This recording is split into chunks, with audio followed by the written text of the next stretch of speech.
നിങ്ങളുടെ favourite shows ഇനി ഒരിക്കലും മിസ്സാവില്ല. ഇപ്പോൾ C5 കാണും നിങ്ങളുടെ ഫേവറേറ്റ് ഷോസ് തികച്ചും സൗജന്യമായി. ഇടയ്ക്ക് ഇങ്ങനെ രക്തം തിളയ്ക്കുമ്പോഴേ ഇവൻ ചാടി ഇതുപോലെ പുറത്തിറങ്ങും. അതിന്റെ തിളപ്പായി കാണിക്കുന്ന ഇത് ഇറച്ചിയിൽ മണ്ണ് പറ്റുമ്പോഴേ നിർത്തൂ.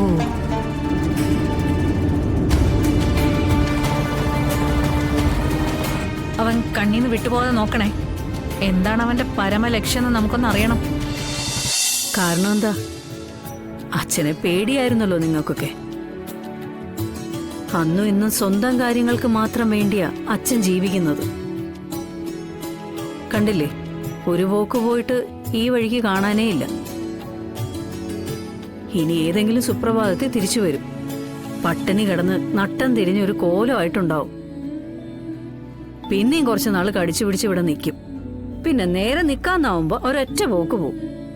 ഇപ്പോ എവിടെയുണ്ടെന്ന് വല്ല ഐഡിയ ഉണ്ടോ?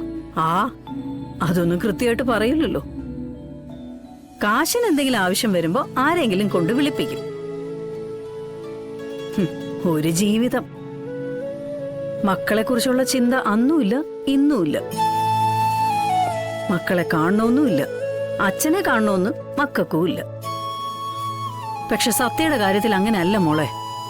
അച്ഛന്റെ സ്ഥാനം അവളുടെ മനസ്സിൽ വല്ലാതെ വേരോർച്ചു കഴിഞ്ഞു. ആ തണലിലും ആ കരുതലിലും ജീവിക്കാൻ ആ കുഞ്ഞു മനസ്സ് ആഗ്രഹിക്കുന്നുണ്ട്. അതിനൊരു സാഹചര്യം, വഴി, അത് നമ്മൾ ഉണ്ടാക്കിയില്ലെങ്കിൽ സത്യയുടെ പ്രതികരണം ഏത് രീതിയിലായിരിക്കുമെന്ന് പറയാൻ പറ്റില്ല.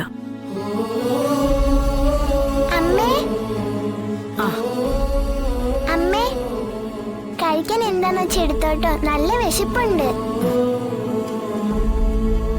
എന്താ ഇങ്ങനെ നോക്കുന്നേ? കഴിക്കാൻ താന്നേ. എടി, നീ എന്താ ഇങ്ങനെ ഇരിക്കുന്നേ? അതിനെന്തെങ്കിലും എടുത്തു കൊടുക്ക്. കൊടുക്കാം. അമ്മ ഇപ്പൊ എടുത്തോണ്ട് വരാം മോളെ. ഞാൻ കൈ കഴുകിട്ട് വരാവേ. ഈശ്വര, നീ എന്റെ പ്രാർത്ഥന കേട്ടു. എന്റെ കുഞ്ഞിന്റെ മുഖത്തൊരു തെളിച്ചം വന്നല്ലോ. സന്തോഷം കാണുന്നുണ്ട്. എനിക്കത് മതി, അത് മാത്രം മതി.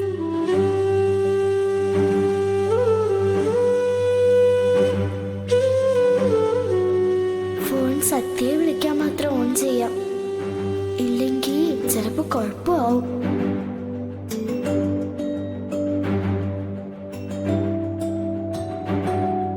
എവിടെ അമ്മ അവള്? കൈ കഴുകാൻ പോയിട്ട് വന്നില്ല. ഇതിപ്പം അവൾക്ക് നല്ല മാറ്റം ഉണ്ടല്ലേ. അച്ഛനെ കാണണമെന്നുള്ള ചിന്തയൊക്കെ മാറിയെന്നാ തോന്നുന്നേ. ചുമ്മാതല്ല, മനോ ഉരുകി പ്രാർത്ഥിച്ചിട്ടാ. ഭഗവാന് ഞാൻ ഒരു സ്വൈരവും കൊടുത്തിട്ടില്ല. ആ ഒരു തോന്നല് മനസ്സിന്ന് പോകണോന്നാ ഞാൻ പ്രാർത്ഥിച്ചത്. അതുപോലെ തന്നെ ആയല്ലോ. അമ്മേ, ഞാൻ റെഡി. പിന്നെ അച്ഛൻ എന്നെ ഫോണിൽ വിളിച്ചായിരുന്നു. ഒരുപാട് നേരം സംസാരിക്കുകയും ചെയ്തു. ആരെ വിളിച്ചെന്നാ പറഞ്ഞത്? അച്ഛൻ തന്നെ. ഇപ്പൊ നല്ല ജോലി തിരക്കാ, അത് കഴിയുമ്പോ എന്നെ കാണാൻ വരാന്നും പറഞ്ഞു. അതിപ്പോ നിന്റെ ഫോൺ എന്തേ?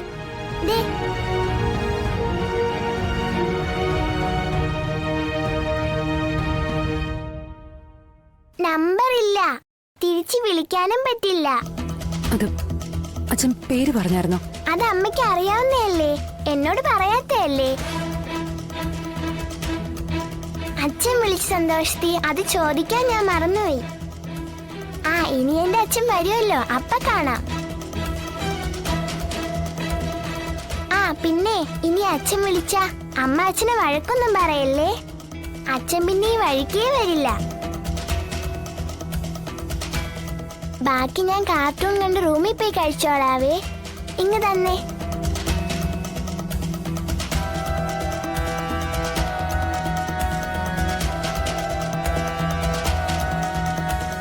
ഈശ്വര, വീണ്ടും സമാധാനം പോയല്ലോ. മോളെ, ഇതാരാ ഈ അച്ഛനെന്നും പറഞ്ഞ് വിളിച്ചിരിക്കുന്നത്? അറിയില്ലമ്മ. ചിലപ്പോ അവള് നമ്മളെ സമാധാനിപ്പിക്കാൻ വേണ്ടി പറഞ്ഞതായിരിക്കും. ഇനി അഥവാ അങ്ങനെ വിളിച്ചിട്ടുണ്ടെങ്കിൽ തന്നെ അതാരാന്ന് അറിയണ്ടേ? ഇല്ലെങ്കിൽ വലിയ കുഴപ്പമാവൂടി. ഇനി നിന്നെ നേരത്തെ വിളിച്ച് ശല്യം ചെയ്ത ആള് തന്നെ ആയിരിക്കുമോ? എന്തായാലും ഇനി വിളിക്കോ നോക്കട്ടെ, എന്നിട്ട് തീരുമാനിക്കാം എന്ത് ചെയ്യണമെന്ന്.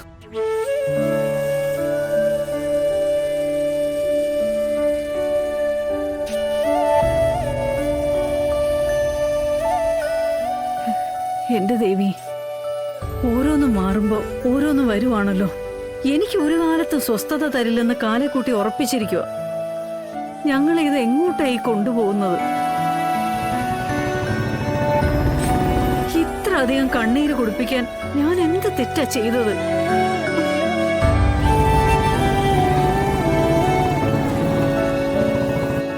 ഇവിടെ നിൽക്കാനല്ലേ എന്നോട് പറഞ്ഞത്? ഇല്ല, ഞാനിവിടെ തന്നെ ഉണ്ട്.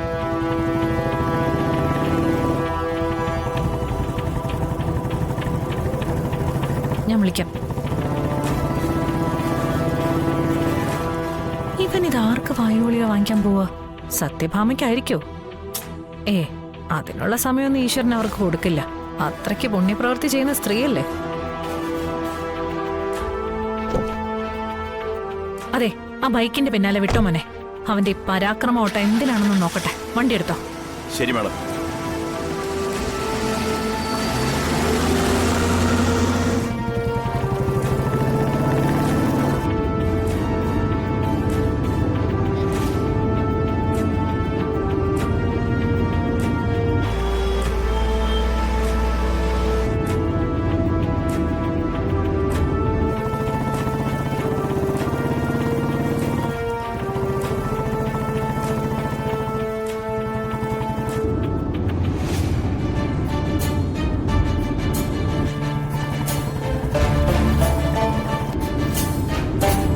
ഇതെന്തോ വേറെ വള്ളിക്കേസാ.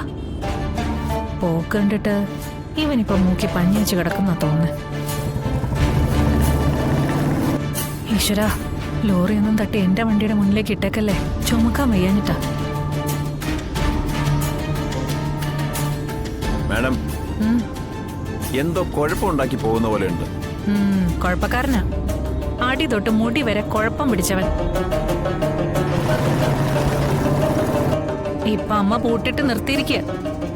ഇടയ്ക്ക് ഇങ്ങനെ രക്തം തിളയ്ക്കുമ്പോഴേ ഇവൻ ചാടി ഇതുപോലെ പുറത്തിറങ്ങും. അതിന്റെ തിളപ്പായി കാണിക്കുന്ന. ഇത് ഇറച്ചിയിൽ മണ്ണ് പറ്റുമ്പോഴേ നിർത്തൂ.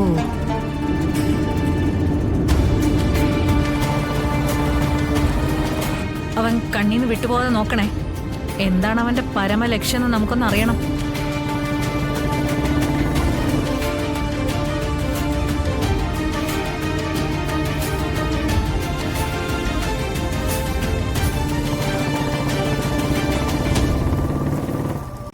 ഡൗൺലോഡ് ചെയ്യൂ C5 ആപ്പ്. കാണൂ എല്ലാ എപ്പിസോഡുകളും സൗജന്യമായി.